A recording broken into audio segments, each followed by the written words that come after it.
Thank you everyone for coming. And hello and good afternoon. My name is Ilhan Omar. I represent House District 60B in Minneapolis.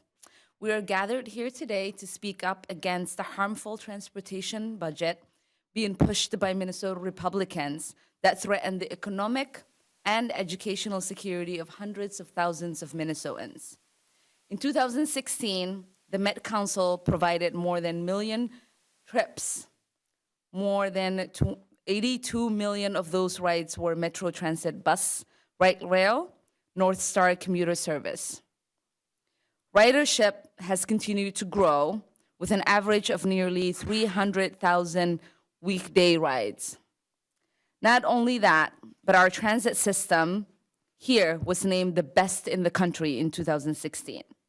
But House Republicans have specifically harmful goals of deterring ridership and tarnishing this excellent reputation when they pass their first transportation finance bill this year. We waited to see if that bill would improve doing conference committee process. And there has been no significant improvement. We are extremely disappointed in that. Republicans simply do not value transit.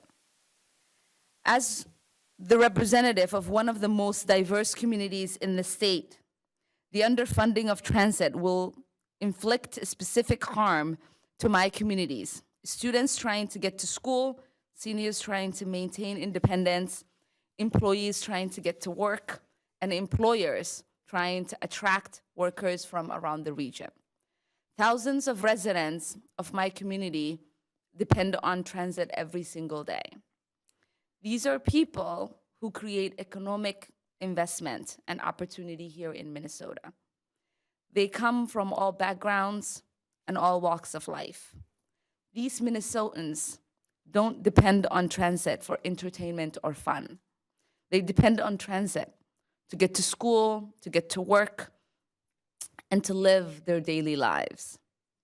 If we allow this legislation to become law, we will be harming Minnesota families, Minnesota businesses, and Minnesota's entire economy. With a $1.65 billion surplus and a strong economy, we need to invest in economic success of all Minnesota families. Instead of cutting transit, we should be investing in better transit, including things like North Star Line to St. Cloud.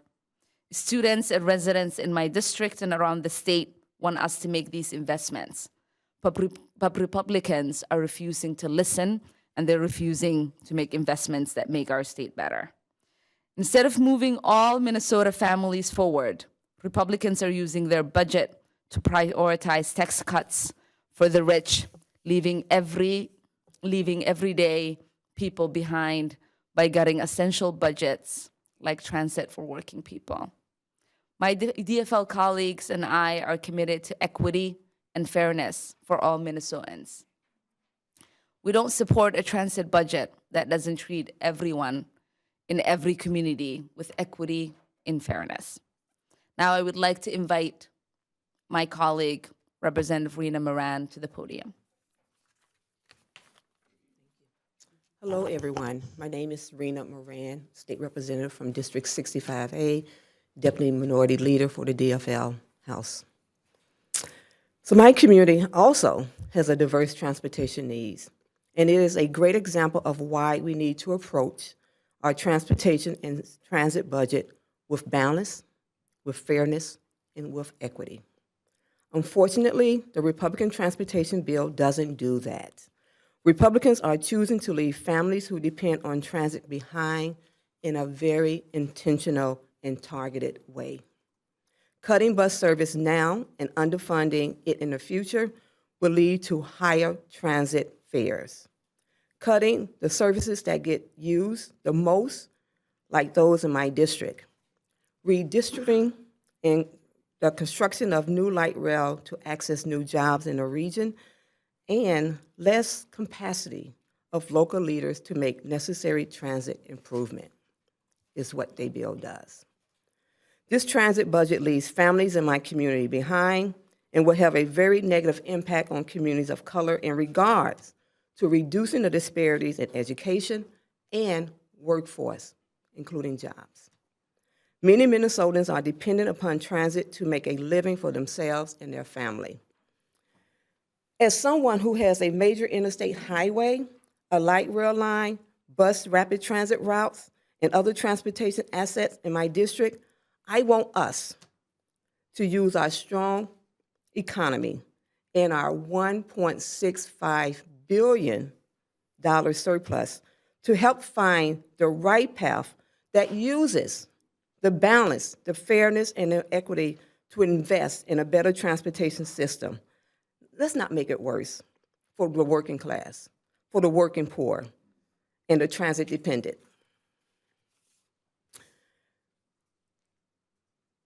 Let's also not make it worse for our youth to access jobs and for the many youth in the metro area who attend school. Last week, Speaker Dow said that the Republicans were going to wage a war on the achievement gap when we discussed early childhood funding. I'm here to tell you that fully funded, dependable transit is a critical tool in that war. If the Speaker actually means what he says and takes that fight seriously, he will stop this campaign for tax cuts for corporations and the rich and start prioritizing working families who depend on transit to get to school, to get to work. This is their livelihood. We know transit is essential to getting Minnesotans to the places that matter. 80% of riders are going to work or school.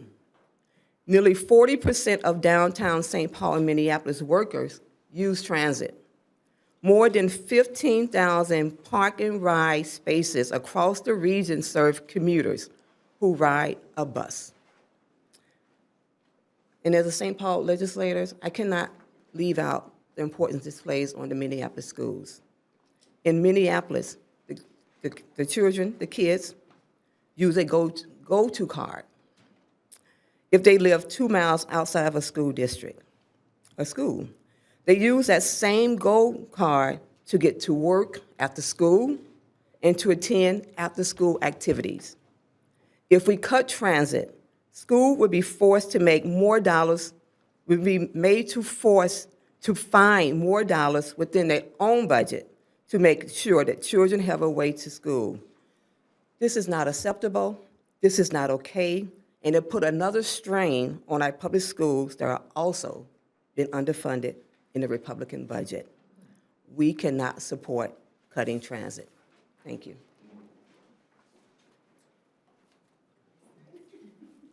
Hi, I'm Representative Cheryl Youakim, 46B. I represent Hopkins and St. Louis Park. As many of my colleagues have already said, this is a bad bill in so many ways, I don't even know where to start. Representative Omar and Representative Moran did a really good job of explaining and illustrating what this does to the cuts in transit in Minneapolis and St. Paul. And those cuts go beyond the urban core and they go to the suburban rounding, the suburban suburbs. 80% of folks, as Representative Moran said, get to work and school via transit. I spent 9 years on the Hopkins City Council and have seen the need firsthand of folks in my community and other communities that they use transit to function in their everyday lives. These are students getting to school, these are parents getting to work, these are seniors who've decided to age in place and get rid of their car, and these are folks, people with disabilities who rely on transit to function in their everyday lives. I've heard very personal stories from each one of these groups and what these cuts would mean to them. Those voices obviously have not been heard by my Republican colleagues. Our businesses have employees who depend on transit to get to work. The business chambers have spoken loud and clear that we need to invest in transit as well as roads and bridges. In the Southwest Metro alone, 60,000 more jobs are expected in the next decade, and we cannot pave our way out of the congestion that will bring. The health of our businesses depend on a strong system that includes roads, bridges, and transit. This bill doesn't even come close to meeting those needs. This bill's not structurally balanced, and we're going to be here again in the next 2 years trying to figure out the same problem. The bill may give 12 cities a little bit more money, but it does so at the expense of 83 others by cutting their basic bus service. That is not the Minnesota way. The Republican approach cuts basic bus service, eliminates operating funds for LRT, and does not fund planned BRT expansion. We are here to ask our colleagues to stop playing games with people's lives and to start getting serious about investing in transportation. One more concern about the Republican transportation bill released Monday night was the pattern we continue to see of stripping away local control. There's language in the current bill, in the conference committee report, that not only prohibits a city, council, a county board, or rail authority from constructing a light rail project, but from even planning or discussing it. That's short-sighted. There were recent polls in the paper just this morning showing that more than half of Minnesotans agree with expanding our transit system, including light rail. But this bill has multiple provisions that prevent extending the blue and green line with the Botno and Southwest LRT, and seriously restricts the ability for our current lines to even operate. The Republicans ignore a successful process that was put in place to build Hiawatha and Central. With these prohibitions, they completely disregard thousands of community voices and community sessions and input, local chambers of commerce support, multiple voices from local electeds and votes, as well as local, county, and state funds that have already been invested. They even disregard the support, both financially and with financial support, they even disregard the support and funding for Southwest Light Rail that has already been received from the Federal Transit Administration Board. This transportation bill brings our state backwards. It hurts our economic competitiveness. There have been over $6 billion invested in economic development along our current light rail lines and the plans for the expansion lines. My Republican colleagues may brush that off, but I can't. And the health of our state economy can't afford it because our economy depends on growth just like this. One last provision that's very concerning in this legislative direction is the direction to dissolve the County Transit Improvement Board, CTIB, and distribute their levied tax dollars. CTIB was created by a joint powers agreement between 5 counties. A contract was made. This dissolves CTIB, spends their tax dollars, and strips those 5 counties of the ability to levy a half-cent sales tax, an ability that 82 other counties currently have. Every local police department, fire department, rec board, city council, and school board should be very concerned about the precedent that this sets. In good faith, local electeds could enter into agreement only to have the state come in and take a contract they made with their citizens and make it null and void. That is the epitome of state overreach, and it's a blatant power grab. The bottom line is that this Republican transportation bill, is miles away from the starting line if the Republicans are truly interested in any meaningful investment in Minnesota's transportation system. It's mean-spirited and it's disrespectful. Now I'd like to turn things over to Representative Lyndon Carlson. Yes, I'm State Representative Lyndon Carlson, and I represent 3 communities in the northwest suburbs. And I have a large number of constituents that are very reliant upon transit. And so the reductions in transit will have a major impact on the northwest suburbs. I do want to point out a little bit about the Botno line. There's a lot of publicity about the Southwest light rail line. The Botno line, we like to say, is next up. Actually, it's a bit more than next up. We've already invested in planning. We've invested in the engineering. All of the communities along the Botno line have agreed to the routing of the Botno line. And so we're ready to go as soon as the funding becomes available in the northwest suburbs. I also want to point out a major economic development tool in our area. And one of the communities along the line has indicated that there would be 10,000 new jobs in that suburb alone as a result of the completion of the Botno line. And that doesn't include all of the economic opportunity that you've heard from others along the lines that are already completed. That's just one of the suburbs that has shared with us that it means 10,000 jobs in that community. So I would like to point out, as is sometimes said, that light rail is the biggest bang for the buck when you look at the cost factors. And it's important that we move ahead. And Speaker Doubt should not block the light rail development and other transit opportunities throughout the metropolitan area, as well as the northwest suburbs.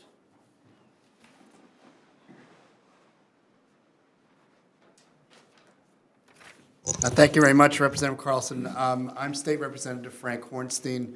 I serve as the DFL lead on the Transportation Finance Committee.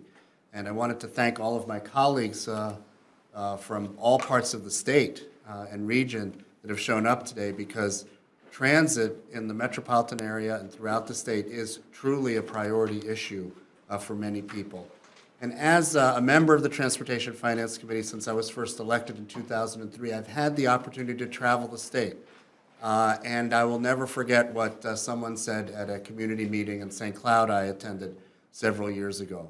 And I've thought about that a lot in these days since I've had a chance to look at the Republican Transportation Conference Committee report.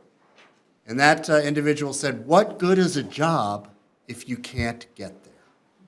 And that really summarizes, I think, in many ways, why this is such a priority issue. We cannot move forward together as a state if we don't have a viable public transportation system. And I can say that as a user myself, I don't own a car. I take public transportation every day, and I will tell you it's not an abstraction. When I take the number 6 bus from my house downtown, I know that 40% of those folks that work downtown are taking the bus. There are many of them in my district on the number 6. When I take the train from downtown here to the Capitol, I see students, I see people with disabilities, I see people with strollers, folks with disabilities. It is a very, very diverse group of people that are using our transportation and transit system. And so when we look at the fact that this system is being cut in the time of surplus, it is unconscionable. And so we need a transportation bill that has all modes and covers all parts of our state. And right now, we have a transportation bill that is inadequate to fund roads and bridges and wholly inadequate to fund public transit in our region. So we will continue to stand united in insisting on a balanced transportation bill that covers all modes where all Minnesotans can be served, whether they're using public transit, roads, bridges, and students, folks with disabilities, workers. Everybody needs this system, and they need it to work for them. Thank you very much. Oh, we'll take questions. The survey that came out, the Minnesota poll that came out, there was an interesting statistic in there that talked about support for transit in areas outside of the metropolitan area, including light rail. So I'd like to ask one of the representatives, I don't know, one of the rural representatives, maybe Representative Johnson? Yep. Why would folks in greater Minnesota, I think with the exception of the northern part of the state, according to that survey, why would they care about whether the metro area gets light rail? Well, I'll suggest, 3 things come to mind immediately. First of all, in rural Minnesota, we see the value of a vibrant metropolitan area. And it's hard to picture a vibrant metropolitan area without a modern transportation system, mass transit system. I think we get that. And we benefit from the economic growth in the city. We visit our children, our grandchildren in the metropolitan area. It's not like we're isolated from it. And so we want a vibrant metropolitan area. Another thing is, I don't think anyone's more frustrated by the traffic jams and the congestion than rural people. You know, we don't understand how you put up with the traffic jams all the time. I really believe that. And so that's another indication of it as well. But it's just it's also a situation where we have our asks as well. You know, I live in North Mankato, and we want to finish Highway 14. We know that a lot of people in Minneapolis-St. Paul may not drive on Highway 14, but we want to work together to get that done. In much the same way as many people in my town won't ride light rail that much. But you would be surprised how many people do ride light rail. A lot of people in my community drive to Minneapolis, they get on the light rail to go to the ballpark, go shop, or visit family. It's a preferred way of transport for a surprising number of people. I'm Dwayne Selp, representative from Rochester, Minnesota, and I want to challenge the premise of your question. We don't think this is a question about Metro transit, because in Rochester, transit is part of our doorway to the future. We have 64,000 people roughly that go into 2 of the campuses of the Mayo Clinic downtown. At 64,000, if you try to do that on cars, you're going to fail miserably. We need to discuss all of the options. Now, with these stop planning parts of the code that are in there, we are in the middle of announcing those particular plans. So what's going to happen with our plan? A number of people in the state know that we're going through a major revitalization, which means all of our city systems are having to come together and do these. We've got large agreements across all our jurisdictions. ROCOG is the acronym for it, and it is functioning in the planning of how we are going to have these interrelated systems. One of the elements is a rail-based solution that is being talked about. It's probably going to be clearly a smaller version of this, but it will be integral for us being able to get through that doorway.